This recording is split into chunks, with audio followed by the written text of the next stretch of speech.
acara pidana merupakan peraturan yang melaksanakan hukum pidana. Hukum acara pidana yang berlaku di Indonesia berdasarkan pada peraturan yang terdapat pada Kitab Undang-Undang Hukum Acara Pidana yang berlaku sejak diundangkannya Undang-Undang Nomor 8 Tahun 1981 tentang Kitab Undang-Undang Hukum Acara Pidana.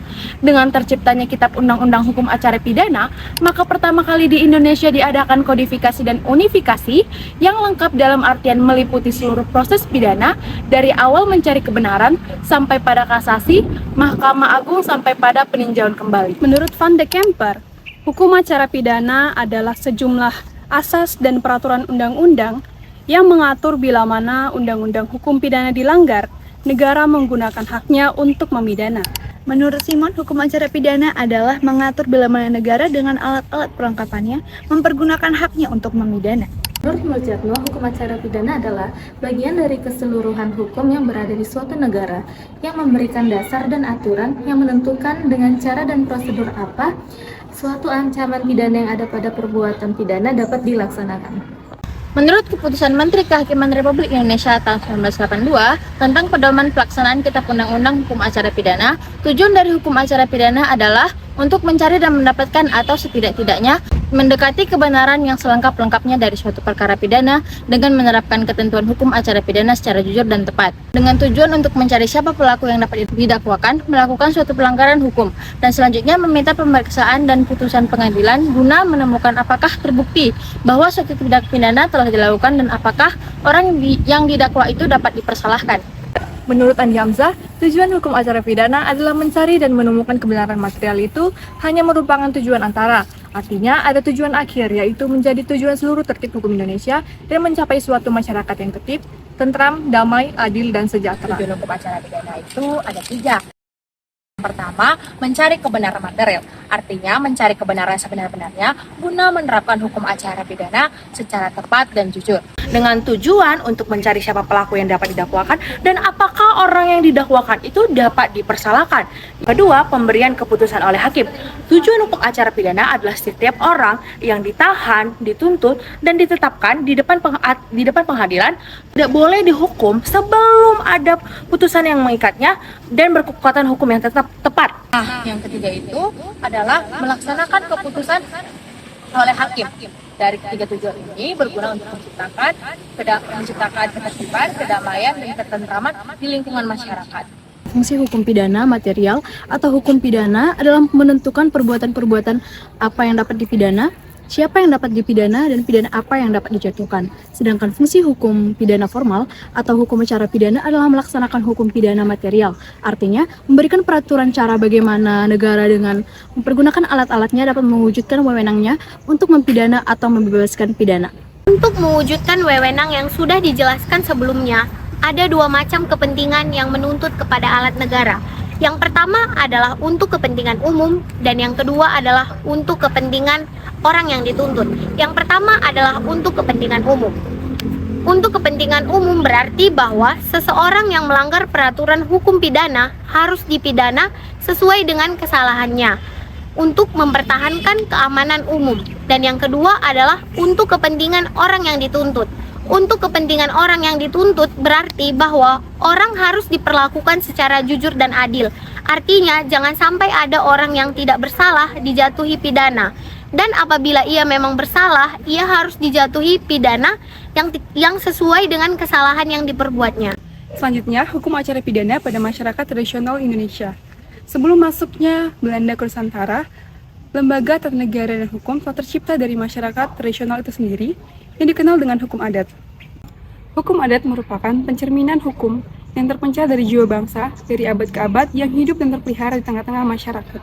Hal ini dapat digambarkan secara singkat, yaitu apabila timbul suatu perselisihan, baik perkara pidana maupun perkara perdata, maka perselisihan perkara akan diajukan kepada penguasa atau pemerintah, dan pemerintah itulah yang akan mengambil keputusan. Semua perkara yang timbul akan diselesaikan dengan musyawarah yang dipimpin oleh kepala desa. Hukum acara pidana pada zaman kolonial Belanda. Pertama, hukum acara pidana adalah hukum tertulis yang berasal dari hukum Romawi, yaitu Kode Civil Justiani. Hukum Romawi mempengaruhi hukum Prancis, yaitu Kode Penal Napoleon. Hukum Prancis kemudian mempengaruhi hukum Belanda, yang selanjutnya mempengaruhi negara Indonesia. Kemudian pada tahun 1838, perubahan penting perundang-undangan di Belanda terjadi setelah Belanda lepas dari penjajahan Prancis. Sultan van Oud Haarlem pada tahun 1836 bersama dengan Mr. Van Vloten dan Mr. P. Mijer menjadi panitia untuk mempersiapkan perundang-undangan baru di Hindia Belanda. Pada tahun 1838, Sultan van Oud Haarlem jatuh sakit. Kemudian tahun 1839 dibentuk lagi panitia baru oleh Van den Bosch yang terdiri dari Mr. Scholten, Mr. Schneider, dan JFW Van Ness yang menghasilkan rancangan Kitab Undang-Undang Hukum Perdata dan Kitab Undang-Undang Hukum Dagang. Namun tahun 1845 panitia ini dibubarkan. Rancangan undang-undang tentang tata peradilan itu diolah lagi oleh J. van der Veen, Mr. Hogeven, Mr. Hultman, dan Mr. Fischer. Pada tahun 1845, Mr. H.L. Wichers diangkat sebagai Presiden Hooggerechtshof di Hindia Belanda. Pada tanggal 1 Mei 1848, peraturan mulai berlaku berdasarkan pengumuman Gubernur Jenderal tanggal 3 Desember 1847, Stadblad nomor 57 yaitu Einlandsreglement. Mr. Hultman selaku Prosecutor General berpendapat bahwa rancangan Mr. Wicher terlalu sulit untuk dilaksanakan karena dikhawatirkan akan terjadi penyimpangan yang terlampau luas. Gubernur Jenderal tidak menyetujuinya dan Mr. Wicher melakukan perbaikan dengan tetap mempertahankan inti dari rancangan peraturan tersebut. Tanggal 5 April 1848, reglemen tersebut disahkan oleh Gubernur Jenderal dengan Stadblad nomor 16, diperkuat dengan firman Raja tanggal 29 September 1849 nomor 93 dan diumumkan dalam Stadblad nomor 1849 nomor 63. IR atau HIR direncanakan untuk diberlakukan di luar Jawa dan Madura, namun pada kenyataannya berlaku bermacam-macam acara yang kemudian dileburkan dalam RBG Stadblad 1927 nomor 227 dan berlaku mulai 1 Juli 1927 untuk daerah di luar Jawa dan Madura. Nah teman-teman semuanya, kali ini kita akan membahas hukum acara pidana pada saat pendudukan Jepang di Indonesia. Pada dasarnya tidak terjadi perubahan asasi, kecuali Red Van Justitie sebagai pengadilan untuk golongan Eropa dihapuskan pada zaman ini. Nah, undang-undang yang berlaku dikenal dengan sebutan Osamu-Serai. Undang-undang Osamu-Serai adalah undang-undang nomor 1 tahun 1942 yang mulai berlaku dengan dikeluarkannya aturan peradilan Jawa dan Madura yang berbunyi semua badan-badan pemerintahan dan kekuasaan hukum serta undang-undang dari kekuasaan hukum yang dulu tetap diakui sah untuk sementara waktu. Hal tidak bertentangan dengan aturan pemerintah militer. Hukum acara pidana menurut Undang-Undang Nomor 1 Darurat tahun 1951, dengan lahirnya undang-undang ini terciptalah suatu unifikasi hukum untuk menyelenggarakan kesatuan susunan, kekuasaan dan acara semua. Pengadilan negeri dan pengadilan tinggi di seluruh Indonesia dan berdasarkan pasal 1 telah dihapuskan dan tidak memberlakukan lagi 9 badan peradilan yang berlaku di masa sebelumnya. Kemudian yang selanjutnya, berdasarkan Undang-Undang Nomor 1 Tahun 1951 telah ditetapkan hukum acara pidana yang berlaku di Indonesia yaitu hukum HIR. Akan tetapi, ketentuan yang terkandung di dalamnya belum memberikan jaminan dan perlindungan mengenai hak asasi manusia, sehingga kemungkinan akan menyebabkan pelanggaran terhadap hak asasi manusia. Lahirnya Kitab Undang-Undang Hukum Acara Pidana. Pada tahun 1967 dibentuk Panitia Intern Departemen Kehakiman dan berhasil menyusun rancangan Undang-Undang Hukum Acara Pidana yang bercermin kepada hasil Seminar Hukum Nasional mengenai hukum acara pidana dan hak asasi manusia yang berlangsung di Semarang pada tahun 1968.